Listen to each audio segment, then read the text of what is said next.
Jason Bates, owner of Electrum Financial, a mortgage broker right here in Cave Creek, Arizona, where a mortgage is not a flip of a coin. Let's jump right into it. Mortgage rates wish they were still at 2.97%. The number conveyed this week by Freddie Mac's weekly survey. Freddie's data is accurate when it comes to capturing broad trends over time, but can really fall short when the bond market is experiencing elevated volatility.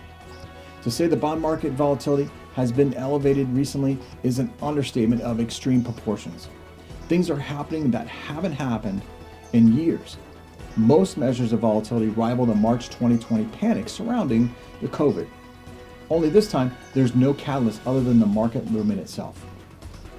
Thursday was by far the worst of the bunch when it comes to this most recent spat of volatility. Most any mortgage lender added another 1/8% to their 30-year fixed offerings.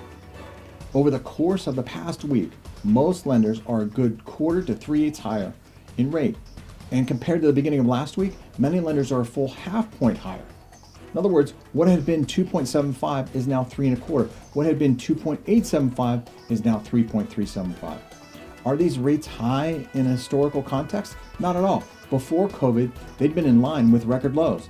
But relative to the recent lows, this rate spike is getting to be about as abrupt as we've seen in past few decades. Not quite on par with the worst offenders, but close enough to be in the same league.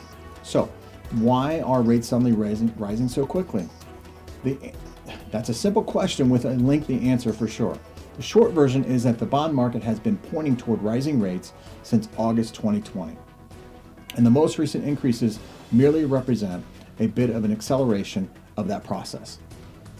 As for the reasons underlying that reason, here are a few bullet points I'd like to share with you.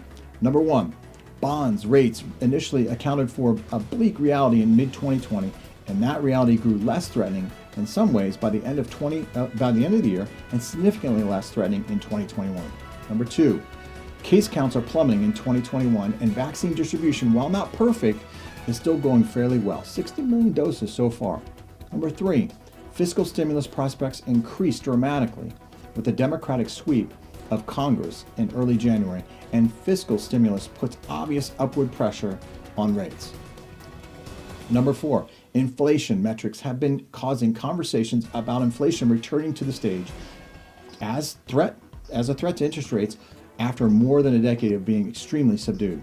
Number five, economy doing better than expected with respect to adapting to COVID-related restrictions. Number six, optimistic attitudes about people being able to return to the workforce in greater numbers after widespread vaccine distribution and a return to full-time in-person schooling. Number seven, generally stronger economic data despite recent lockdowns. Number eight, the belief that the combination of fiscal and monetary stimulus will continue to underpin economic resilience and inflation. And lastly, number nine, the certainty that the Fed will buy fewer bonds as soon as the economy justifies the shift, thus inciting a taper tantrum part two. So there you have it. If you're looking to purchase or refinance in the state of Arizona, please reach out, as I would love to be your lender of choice. Until then, take care and be safe.